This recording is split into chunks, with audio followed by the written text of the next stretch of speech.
오늘 우리에게 주실 하나님 말씀은 로마서 11장 32절에서 36절까지 말씀 보도록 하겠습니다. 제가 가진 성경은 신약 성경 256면에 있습니다. 로마서 11장 우리 32절에서 36절까지 우리 한 절씩 교독하겠습니다. 32절입니다. 하나님이 모든 사람을 순종하지 아니하는 가운데 가두어 두심은 모든 사람에게 긍휼을 베풀려 하심이로다. 깊도다 하나님의 지혜와 지식의 풍성함이요 그의 판단은 헤아리지 못할 것이며 그의 길은 찾지 못할 것이로다. 누가 주의 마음을 알았느냐? 누가 그의 모사가 되었느냐? 누가 주께 먼저 드려서 갚으심을 받겠느냐? 함께 읽겠습니다. 이는 만물이 주에게서 나오고 주로 말미암고 주에게로 돌아감이라. 그에게 영광이 세세에 있을지어다. 아멘. 로마서 9장부터 11장까지 이 세 장의 내용은 유대인들의 구원에 관한 문제를 깊이 다루고 있습니다. 9장에서는 하나님의 주권적인 선택에 의한 예정교리를 말씀합니다. 또한 10장에서는 유대인이 실패하게 된 것은 그들이 그리스도를 믿는 믿음에 의지하지 않고 그들 자신의 행위를 의지한 인간의 책임을 강조하였습니다. 로마서 11장은 유대인의 미래는 그러면 어떻게 될 것인가, 이스라엘은 어떻게 될 것인가 라는 이 내용을 집중적으로 다루고 있습니다. 어떻게 보면 성경에서 가장 난해하면서 지금도 끊임없이 신학적인 여러 가지 논쟁들이 내용이 담겨져 있는 부분입니다. 그래서 조심스럽지만 간단하게 11장의 말씀을 정리하고 넘어가도록 하겠습니다. 이스라엘 민족은 복음을 거부하고 하나님을 버렸지만 하나님은 그들을 포기하지 않고 버리지 않으셨다고 말씀합니다. 11장 2절에서부터 4절까지 보면 구약 엘리야 선지자에게 하신 그 말씀을 인용하면서 하나님은 지금도 신실한 성도, 남은 자를 예비해 두셨다라고 분명히 말씀하셨습니다. 유대인들이 바울이 전하는 그 그리스도의 복음을 거부하면서 오히려 이방인들에게 복음이 전해지게 되었습니다. 놀랍게도 하나님의 구원의 역사는 그 이스라엘의 실패를 사용하시면서까지 이방인들에게 복음이 전파되는 구원의 일의 역사를 우리에게 보여주셨습니다. 그리고 이후에 먼저 복음을 받아들인 이방인들의 모습을 이스라엘이 분명히 보게 될 것입니다. 결국 이스라엘이 시기심을 통해 마지막 주님 재림 직전에 많은 유대인들이 복음을 받아들이는 그러한 놀라운 일들이 있을 것이라고 로마서 11장에 말씀을 합니다. 저희들이 속한 이 장로교에서는 성경을 보는 관점과 해석의 방법을 가리켜 칼빈주의 또는 개혁주의라고 말을 합니다. 요한 칼빈을 중심으로 16세기 종교 개혁자들이 하나님의 영광과 그 주권을 강조하면서 특별히 성경을 그리스도 복음 중심적으로 구원의 역사로 보는 어찌 보면 가장 성경적인 건전한 정통 신학이라고 말을 할 수 있습니다. 아마 여러분들도 그 개혁주의 5대 강령이라고 들어보셨을 것입니다. 오직 성경, 오직 그리스도, 오직 은혜, 오직 믿음, 오직 하나님께 영광. 제가 기억하기로는 우리 담임 목사님께서 2년 전에 오직 시리즈라는 설교로 수요예배 때 말씀을 전해 주셨습니다. 여러 신학 사상이 있는데요. 그 중에 세대주의라는 신학이 있습니다. 이단도 아니고 완전히 틀린 신학은 아닙니다. 복음주의 내에 있는 세대주의 신학이 있습니다. 19세기 영국 존 넬슨 답이라는 신학자를 통해서 시작이 되었습니다. 한마디로 성경을 문자적으로만 보는, 해석하는 특징이 있습니다. 그래서 19세기에 미국에 많은 영향을 주고 우리가 잘 아는 D.L. 무디라는 전도자도 그 영향을 받아 그 성경학교에서 가르치는 스카필드 주석이 미국 전역에 많은 영향을 주었습니다. 그리고 이 세대주의 안에서도 많은 계파가 있다고 합니다. 그들은 하나님이 계시하시는 방법이나 구원하시는 방식이 구약의, 신약의 이런 세대의 시대마다 조금씩 달랐다라고 주장을 합니다. 그리고 그 세대주의 신학의 큰 특징 중에 하나가 구약 이스라엘과 신약의 교회를 분리해서 보는 것입니다. 그래서 구약의 모든 말씀은 민족적 이스라엘에게만 주는 말씀이고 신약의 말씀은 이방인인 교회들에게 주는 말씀이라고 이렇게 구별하였습니다. 그들은 우리처럼 언약적 관점과 구속사적인 관점으로 성경을 보는 것을 거부합니다. 그리고 성경을 오직 문자적인 해석으로만 보기 때문에 영적인 해석을 너무나도 싫어합니다. 그리고 또 다른 특징이 하나가 바로 종말론에 대해서 예수님의 재림에 대한 사건에 대해서 큰 차이가 있습니다. 특별히 요한계시록 20장에 나오는 천년왕국에 대한 해석이 조금 다른데요. 우리가 따르는 개혁주의에서는 그 천년왕국을 상징적으로 해석하기 때문에 무천년주의라고 말을 합니다. 예수님의 초림 때 천년왕국이 시작되었고 예수님의 재림 때 완성되는 그 사이를 살아가고 있는 것이 영적인 천년왕국 시대라고 우리는 믿고 해석을 합니다. 그래서 우리는 이미 하나님의 나라가 임하였고 아직 완성되지 않는 하나님 나라 속에 살지만 예수님의 재림 때 그 하나님의 나라가 완성되어지는 그 무천년설을 우리는 주장합니다. 그런데 세대주의에서는 세대주의 전천년설이라고 해서 복잡한 내용이 많이 있습니다. 예수님이 2번 재림하신다라고 얘기를 하고 또한 7년 대환란이 있는데 그 전에 교회가 우리가 많이 들었던 휴거, 들림받는 그런 일들이 일어나고 이스라엘 국가, 실제적인 이스라엘 국가를 통해서 이 세상의 천년왕국을 세우게 된다라는 이런 것들을 주장을 합니다. 그래서 이 세대주의를 신봉하는 크리스찬들은 지금 이 이스라엘 땅에 팔레스타인 저 중동에 일어나는 일들에 많은 관심과 또한 다른 선교 나라 지역보다는 이 유대인에 대한 지원과 선교를 맹목적으로 하고 있습니다. 그게 틀렸다고 잘못됐다라고 말할 수 없는데 이런 배경들을 아시면 참 좋겠죠. 이러한 내용을 말씀을 드리는 이유가 지금 많은 미국의 교회들과 유튜브에 나오는 수많은 종말론의 메시지가 바로 이 세대주의 영향을 받고 따르고 있습니다.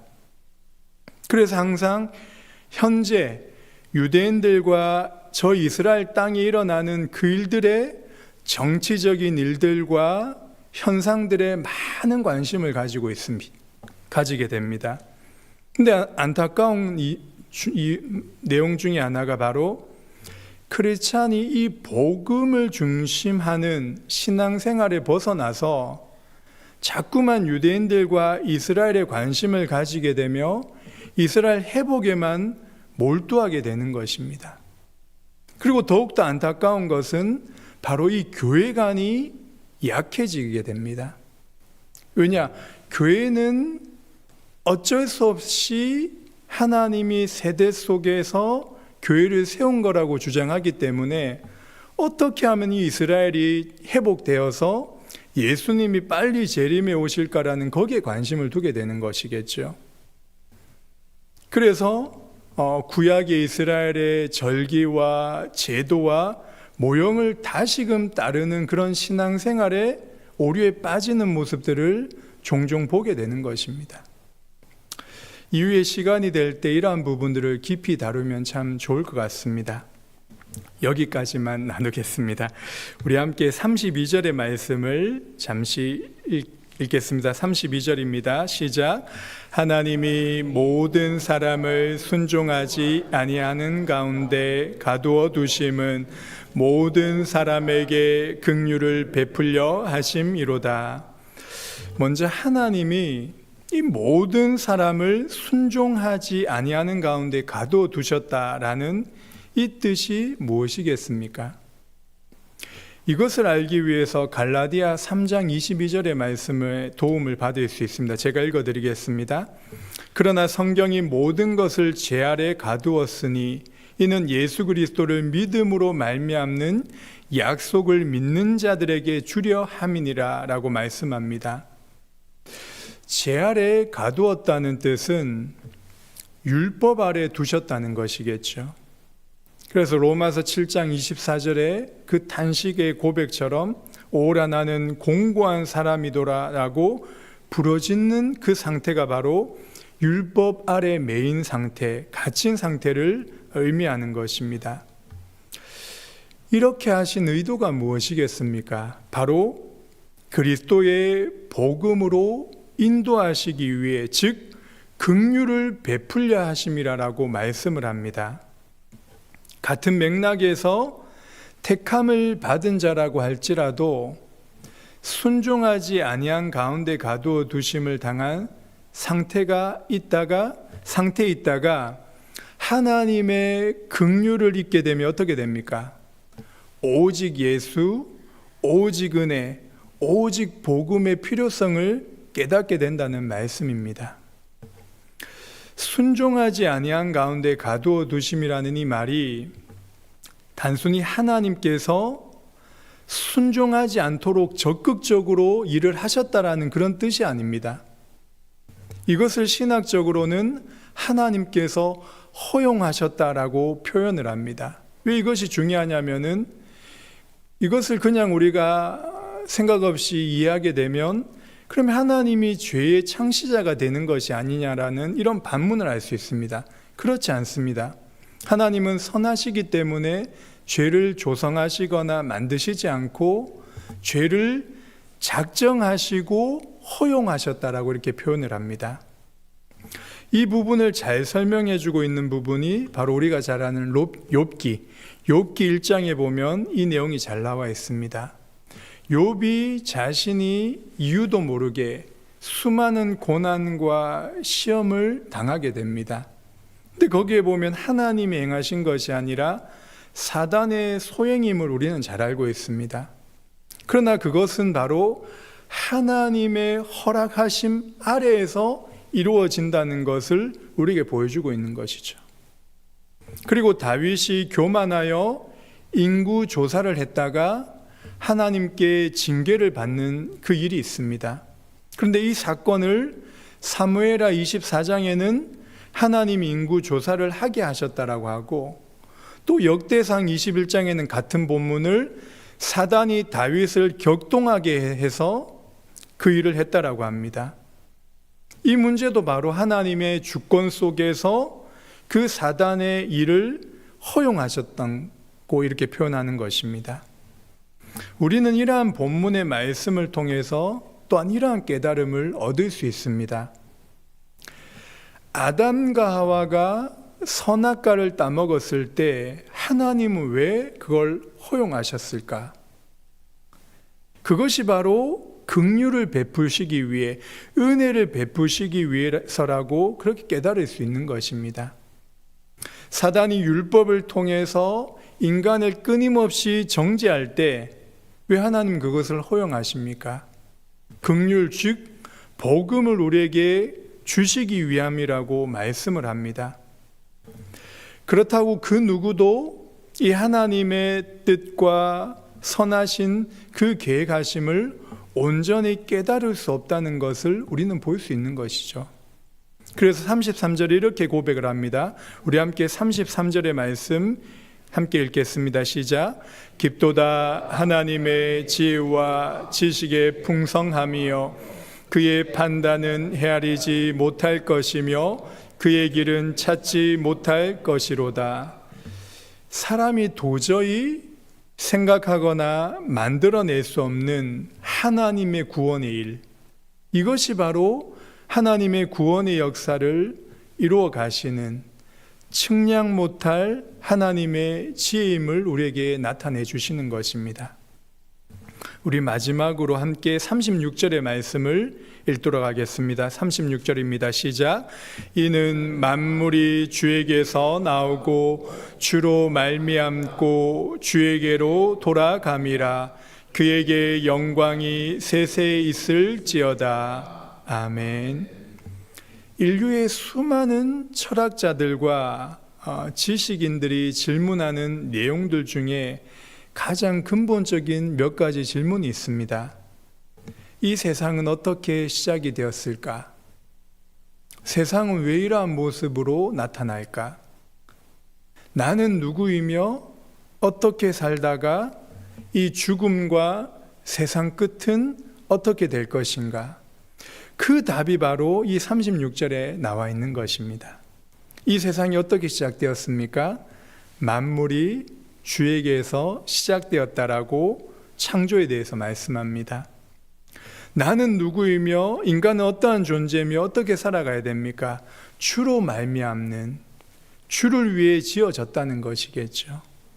죽음과 세상의 끝은 어떻게 됩니까? 주에게로 돌아간다는 것입니다. 기독교 세계관이 여기에서 볼 수 있는 것이죠. 창조, 타락, 구속, 그리고 마지막 완성. 인간의 근본적인 질문에 대한 근본적인 유일한 답이 오직 성경에만 찾을 수 있다는 것입니다. 우리 인생의 다양한 문제 가운데서도 근본 문제가 무엇인지, 바로 죄의 문제를 바로 알게 되면 근본적인 답인 그리스도의 복음과 연결되어져서 복음을 깨달을 수 있는 것입니다. 바울이 로마서 1장부터 11장까지 이 복음에 관한 중요한 교리를 깊이 다루면서 마지막 결론이 바로 이 하나님의 영광과 주권을 찬양하는 것으로 지금 마무리하고 있는 것입니다. 어떻게 보면 우리의 믿음의 결국은 이 하나님의 주권을 사실적으로 믿고 인정하게 될 때 하나님께 온전히 영광 돌리는 그런 믿음의 삶을 살아가게 될 것입니다. 로마서 1장부터 8장까지 구원의 서정인 죄에 대해서, 칭의에 대해서, 성화에 대해서 성령의 놀라운 역사를 말씀하셨습니다. 그리고 결국 하나님의 주권적인 예정과 선택을 인정하는 믿음의 삶, 다시 말해 하나님의 뜻대로, 하나님의 선하신 계획대로 하나님의 일하심을 인정하는 그 믿음이 우리에게 가장 중요하다고 지금 말씀하고 있는 것입니다. 이 복음의 교리가 우리의 신앙에 깊이 믿어지고 이해되고 또한 뿌리 내려질 때 성령의 역사로 우리의 삶 가운데 그리스도인의 삶을 살아가게 되는 것입니다. 그것이 바로 내일부터 보게 될 로마서 12장부터 16장까지, 그럼 이 복음을 알고 깨닫고 누리는 사람의 그 삶의 실제적인 삶의 모습은 어떠한가라고 깊이 다루고 있는 것입니다. 성령의 역사로 바른 복음의 내용과 교리를 알게 될 때 비로소 복음대로의 삶을 살아가게 될 것입니다. 우리 함께 기도하겠습니다. 하나님 아버지, 은혜와 사랑을 진심으로 감사드립니다. 오늘 조금 무겁고 어려운 내용의 말씀을 나누었습니다. 지식과 이론으로 끝나지 않게 하시고 하나님을 바르게 알아가는 생명의 지식으로 풍성해지기를 간절히 소원합니다. 우리의 평범한 일상을 살아가는 가운데서도 그 하나님의 절대 주권을 인정하며 살아가는 은혜를 더하여 주옵소서. 그래서 하나님의 주권 아래에서 우리에게 주어진 삶을 책임있고 성실하게 살아낼 수 있는 건강한 신앙이 회복되게 인도하여 주옵소서. 육신의 질병 가운데 고통 속에 있는 우리 사랑하는 성도님들을 기억하여 주셔서 주의 은혜와 위로로 넉넉히 이겨낼 수 있도록 주께서 함께하여 주옵소서. 감사드리며 예수님의 이름으로 기도합니다. 아멘. 각자 기도하시다가 돌아가시기 바랍니다.